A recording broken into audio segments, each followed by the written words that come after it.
Yeah. Hey, we're going to pass around bag here. So it's supposed to be for raffle tickets, basically. So I need everybody to put their business card in there. We're going to do a raffle a little bit later. And what we want to do is we need you to make sure you're following 1 Million Cups Daytona Beach on Facebook. So I need everybody to go on to Facebook, look up 1 Million Cups Daytona Beach, and follow us. We'd like to have a few more followers, so we're willing to give away some prizes for that. So if you're not already a follower, get on Facebook, you'll follow, and then as we pass around the bag here, throw your business card in, and we'll do drawings for prizes. We've got some prizes over here. Hey, my name is Tom Jordan. I'm one of the organizers here. I run a company called Searchlight Design, SEO management, that kind of thing. And we want to thank Volusia County Economic Development because they sponsor this group, 1 Million Cups. They keep us alive here and help us pay for this beautiful venue. So we want to thank,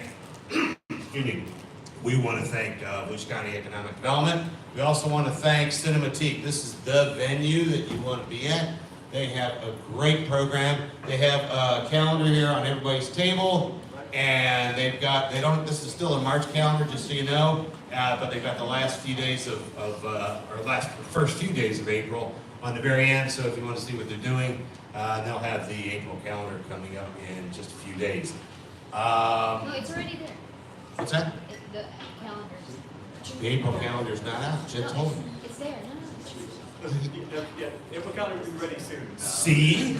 Now. Oh! Stay behind the camera. We're in April. Wait, I thought it's the April Fools! No, I We're meeting thought on the first, by the way. Let's see, who am I missing? Oh, so the other organizer here, Casey, is not here today. Carlos is walking around with getting your business cards. Sean is over here. Val's here, and Charlie is also here. So we're the organizers. If you're interested in becoming an organizer, seek one of us out. We'll be glad to tell you what's involved, and you can get involved in 1 Million Cups of Daytona Beach. So everybody got the business cards out there? All right, last chance. So we've got some prizes here. We're going to draw them now? Yeah. We're going to do them first, yeah. Okay, great. But they have to be Yep. following. You have to be followers. If you're not a follower of us on the I'm gonna Facebook, check. then Okay. All right. not only do you need to be present to win, but you need to be a follower. So what do you got? We got prizes over here, so we'll let everybody, whoever gets the first one gets to pick the prize. We've got a 10th anniversary shirt. We got the other two shirts too? Yeah. We got two organizer shirts, and we got a special prize. That's Is Danielle here? Yeah. Danielle. Danielle's Danielle, following. shirts. We have one of our supporters is Mink down the street. So you can pick out one of their gift boxes here. So Danielle wins. Caroline Weiner. What's the company? She's following and Oh boy. Sorry. All I was right. gonna throw it across the JT, is it you? Yep. TJ, sorry. I got it backwards. TJ, pick out one of the prizes. There you go. And one more. TJ, oh, yes. One more. Hey, it's actually going to fit this time. Good deal.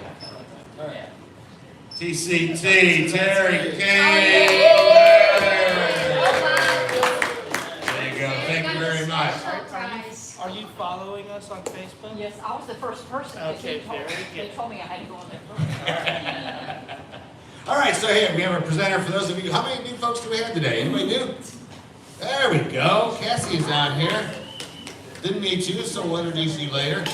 So today what we do is we have a presentation.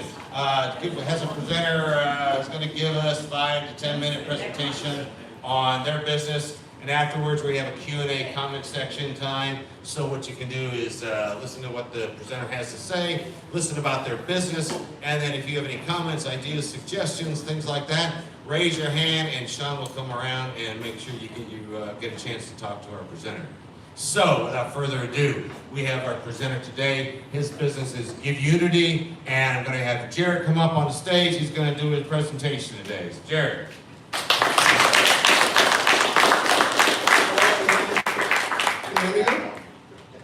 I'm ready for karaoke in about 30 minutes, you know, so.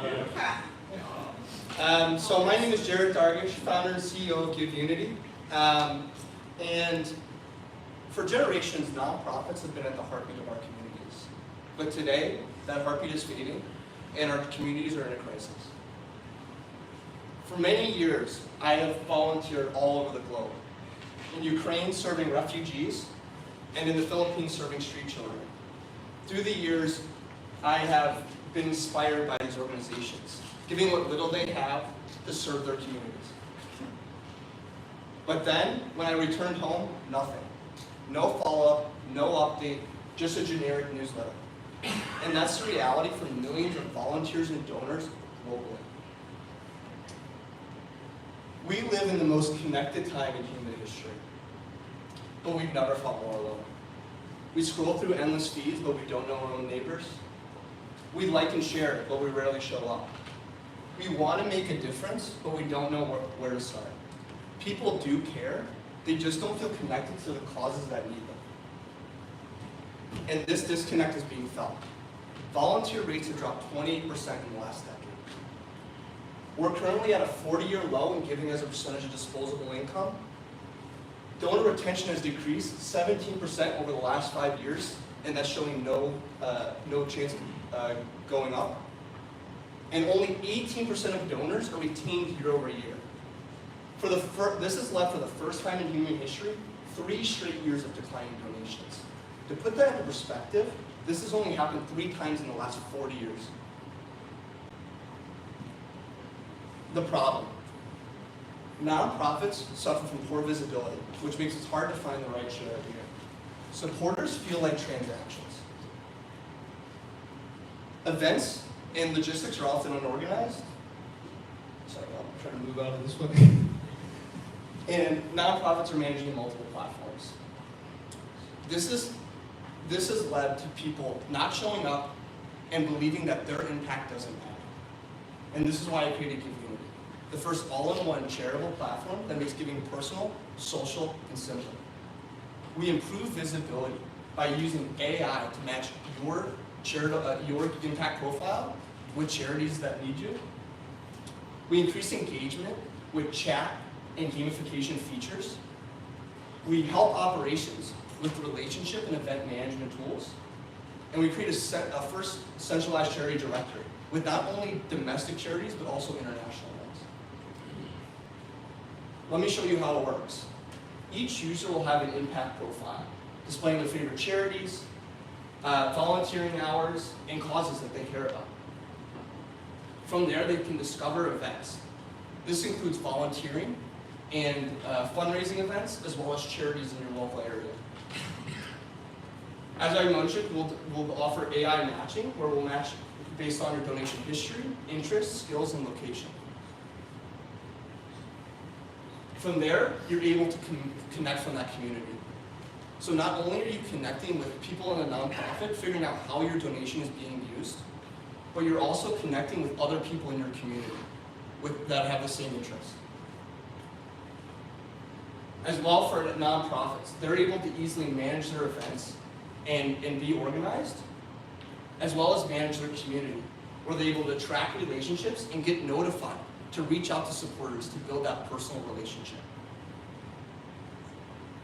In this space, there's a huge disruptive opportunity. Gen Z and millennials favor regular communication and transparency among nonprofits. 87% of volunteers donate to the charities, and they give 10 times more money than the people who do not show up. The average customer acquisition cost for nonprofits is $141 per donor or volunteer. Creating a centralized hub would reduce that cost by almost 90%. And the average online donor gives more money. On average, give $59.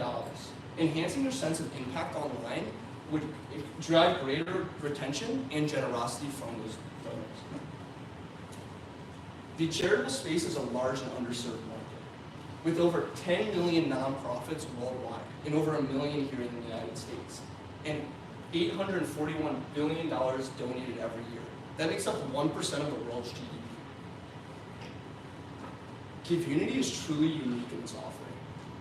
We offer international volunteering and fundraising, and things like gamification features. We combine best practices from already established organizations into one unified and centralized platform. Our revenue model will be generating revenue based on a subscription fee and a small platform fee. As we scale, we'll be adding things like in-message advertising, corporate accounts, and boosted search results. So nonprofits can find and target their potential donors and volunteers better. Current traction to date. I founded Givunity after returning from volunteering in Ukraine this past summer. And I spent extensive research running boot camp. In August of 2024, I founded Givunity. That same month, I formed my board of advisors. The next month, hired a CTO and formed a sister nonprofit organization. Designed and developed in October, and we're currently on track to soft launch here in Q2. I'm also a member of the UCF Business Incubation Program here in Volusia County. Our team has developed together this roadmap. In Q1 or in Q2, we're going to develop our core platform, launch it here in Central Florida and Los Angeles. We're adding, in stage 2, we'll be adding charity, AI charity engagement and personalized, AI charity matching and personalized engagement. Stage 3 is introducing a mobile app. Stage 4 is introducing a social feed as well as corporate accounts for impact tracking. And stage 5 is global expansion, where we'll enable anyone in the world to help communities locally or abroad. So a little bit about my background. I have 3 degrees in finance, business law, and economics, and then got my master's in international business from the #1 program in the country. From there, I worked at an infrastructure startup, landing business deals all over the world, turning ideas into reality. Now at Givunity, I'm doing the exact same thing. But no great company is built alone. My team brings a wealth of experience. My CTO has over 30 years of software experience building apps for companies like HP and the Weather Channel. My chief AI officer has over 10 plus years in AI and is currently a product manager for generative AI at IBM. My advisory board also brings a great experience in many different business facets. We have an impact consultant, business development executive, a marketer from Microsoft, a national director of a large nonprofit, as well as a Accenture software engineer. Givunity aims to be a platform where volunteers, donors, and charities can seamlessly connect with each other, empowering underrepresented communities and charities, and creating a closed loop charitable ecosystem, as well as amplifying the human experience, putting technology back into our communities.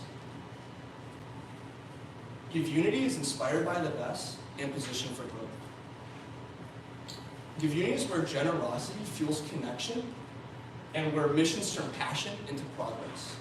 Here at Givunity, we're trying to equip the communities with the best technology there is, and trying to create a global community focused on local impact.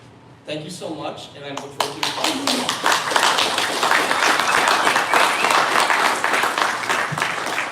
Wow, what an excellent presentation. Thank you so much. At this time, we're going to go through the room. I'm sure there are several questions and some comments, but I want to start. I want to say that this is excellent. I'm a part of a few non-for-profits that always are looking for volunteers, looking for funding.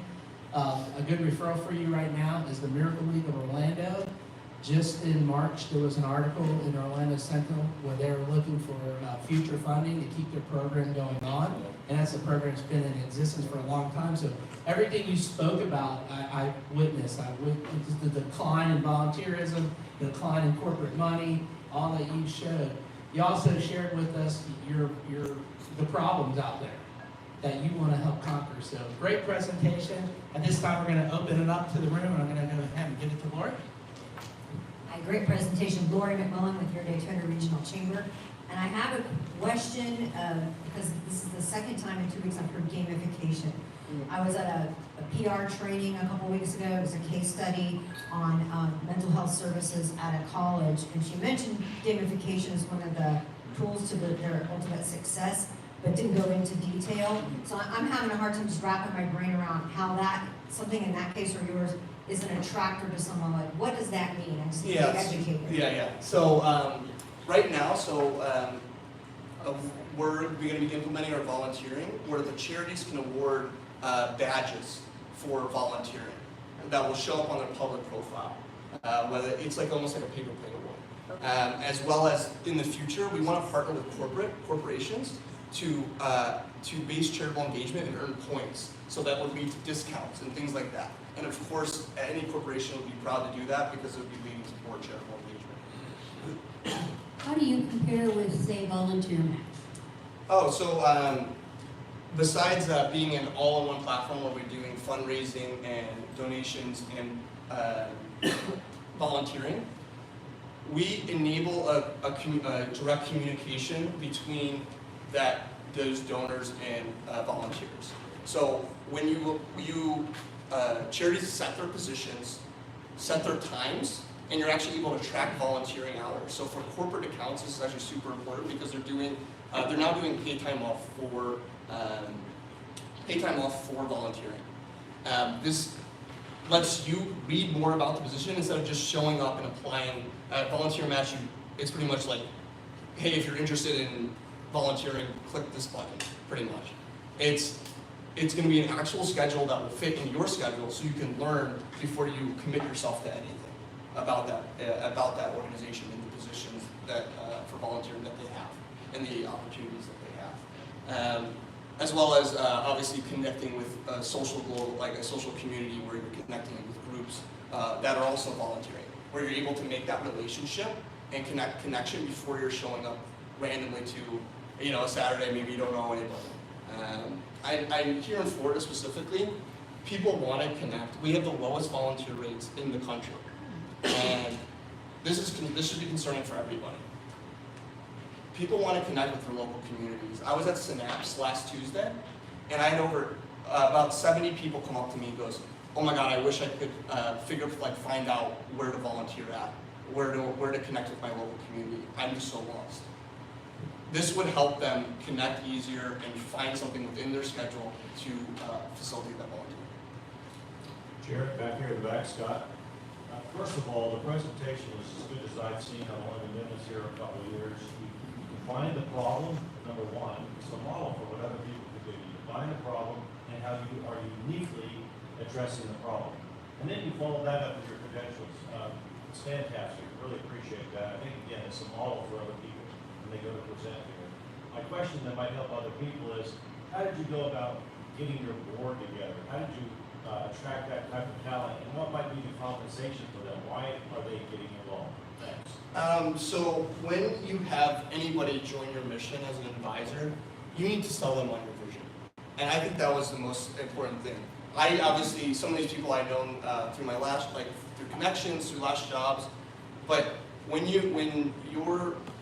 there's people out there that are interested in your mission.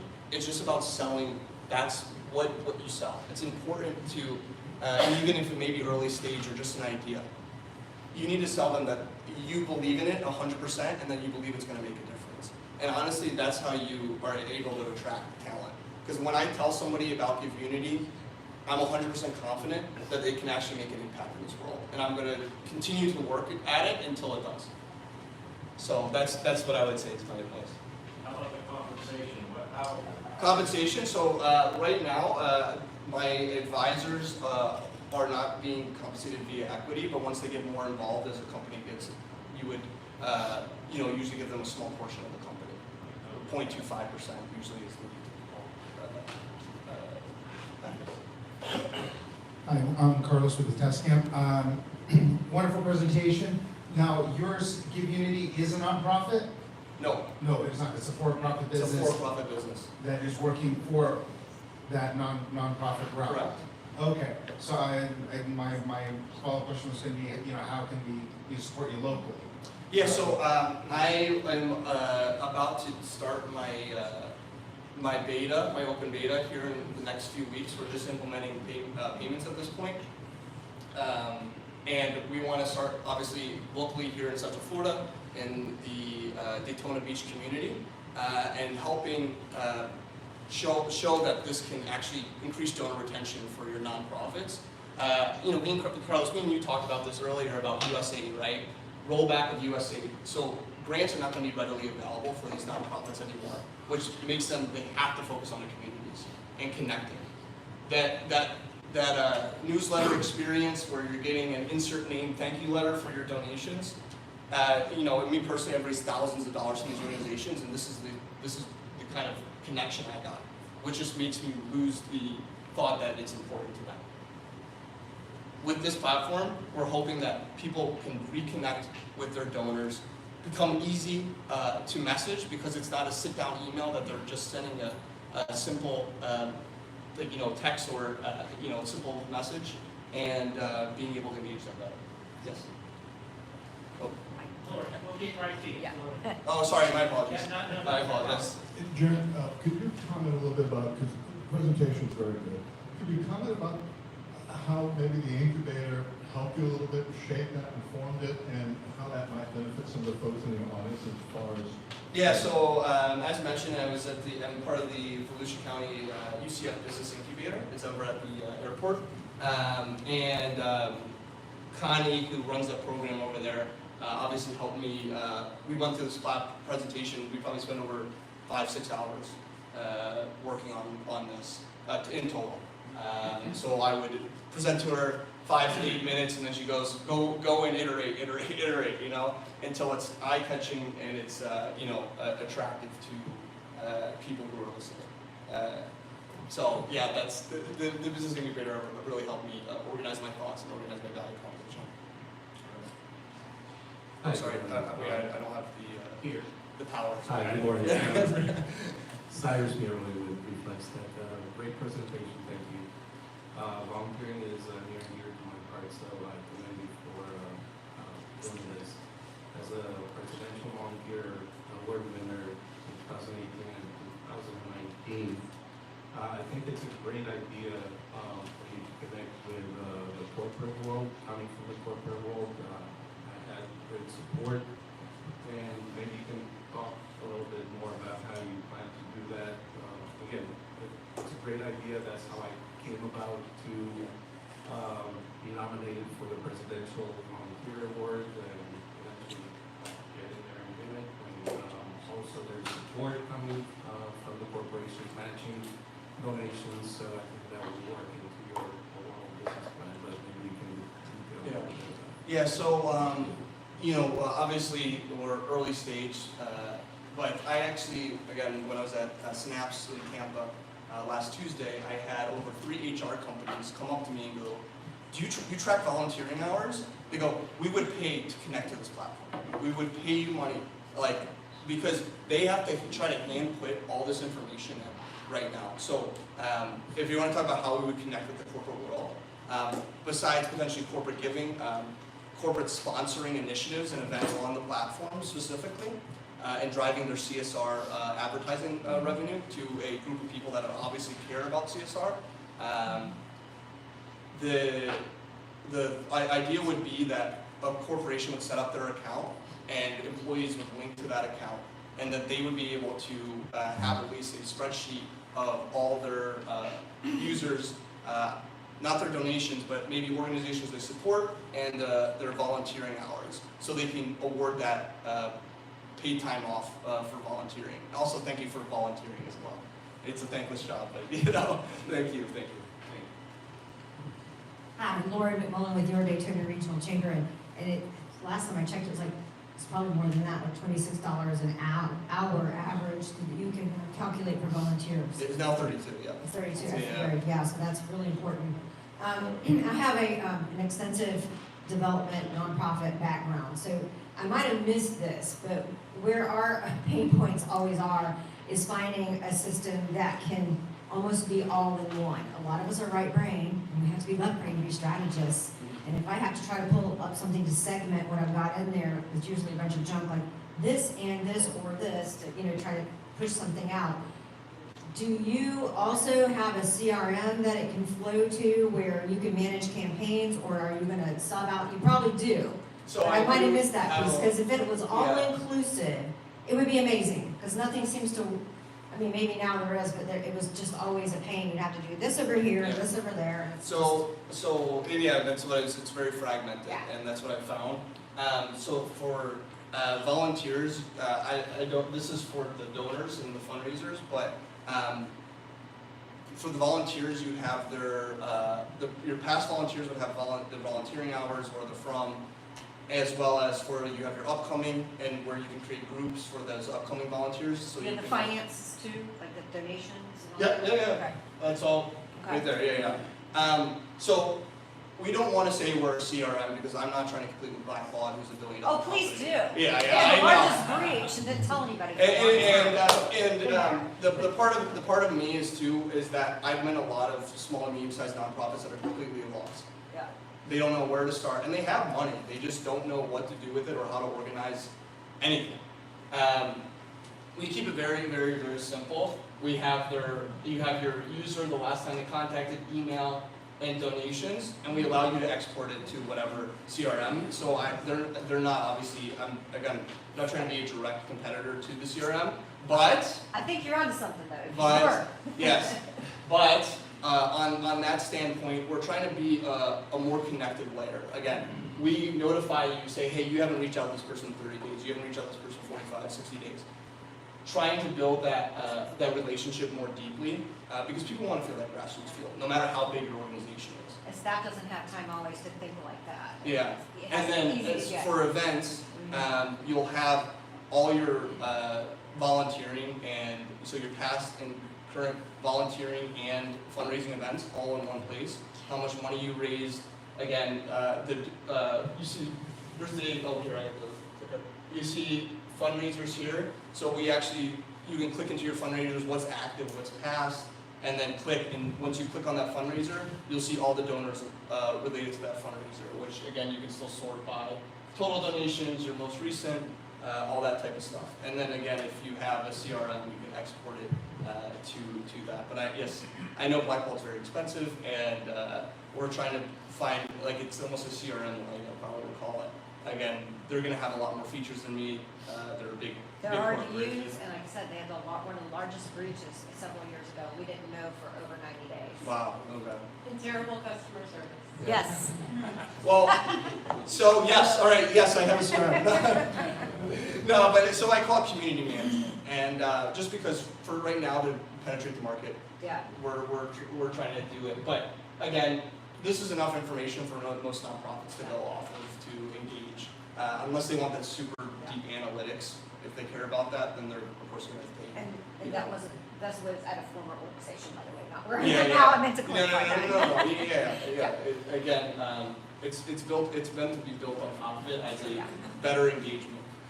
You know, they're going to help you write emails, which again, research has shown that this is not effective anymore amongst people. People use email for work; they don't really use it for learning about how their money is being used. TJ Philly, Daytona City Lifestyle. Very intriguing platform. Kind of building off a little bit of what Lori was just saying over here. Are you building in security features up front? And what are you doing to address PII? Can you explain to me PII?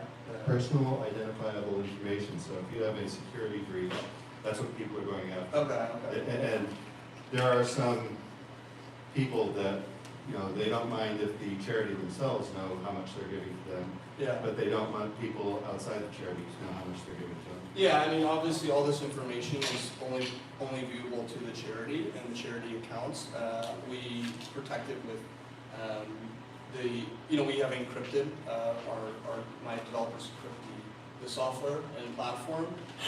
Obviously, all the transactions are handled by a third-party processor that's extremely secure. I couldn't imagine what other security breaches we have to worry about. Are you retaining things like credit card numbers or anything like that? No, absolutely not. We're not worried about that. As a platform, we're worried obviously about that their personal contact information, obviously showing you as a nonprofit how much they So donated. your PCI complaint. Yeah. Yes. All right. Yes. Hi, my name is Jenny Craig. I own Infinity Makers, which is a fundraising solutions, a grassroots fundraising solution. So this is really interesting to me. Will you go back to your revenue slide? I had a couple questions. I know we already talked about corporate membership. That was something I was thinking. I also wondered, What about like percentage of donations? Is there anything else that you? Yeah, we take a small, based off of the thing, we take a small platform fee associated Okay. with the. But if somebody goes in there and donates $100 to this one organization, do you take? Yeah, we take a small, it depends on their level of subscription. We take a small percentage, like a credit card. So it depends on the nonprofit organization's Correct. subscription. Okay, Yes. got it.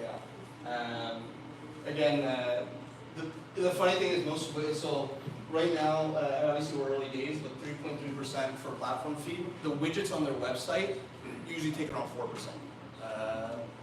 So if they have the free tier for their widgets on their website, you may not think of it, but that's even taking a percentage of donations, usually a significant, up to 5 to 6% sometimes. I saw small churches, some of the small churches platforms, they're taking about 11% of their donations. Yeah. And then you said that an app is forthcoming. So Yes, right now yeah. it's just a desktop. Yeah, and we have a web app, of course. Yeah, you can access it on the internet on your phone, but yes, we're focusing on getting the features in first and then building out the app. I actually have all of the questions, so we'll just sit down and talk later. Okay. Any other questions for Jared? All right, well, thank you so much, Jared. One question for you. What can 1 Million Cups do for you moving forward? Yeah, of course, I want to be connected with the local nonprofit community. I'm also looking for some early stage investors at this point. I actually have a nonprofit sign-up sheet I brought over there on the centralized table. So if you want to come talk to me, I want to have a nonprofit that may be interested, I'd love to reach out to them and find a solution that works for them. Because we're early stage, obviously everyone's going to be grandfathered in as we build out features, as well as you'll have that personalized connection to help you shaping the platform. So I'd love to obviously get involved here in Daytona, Ormond, and the surrounding areas to help bring this community closer together. All right, well, great job, great presentation. At this time, we're going to turn the lights on and we'll have our group photo up. If you want to go back to your main page, and that'll be in the backdrop. And also, please follow us on Facebook. That would be a great help for us. And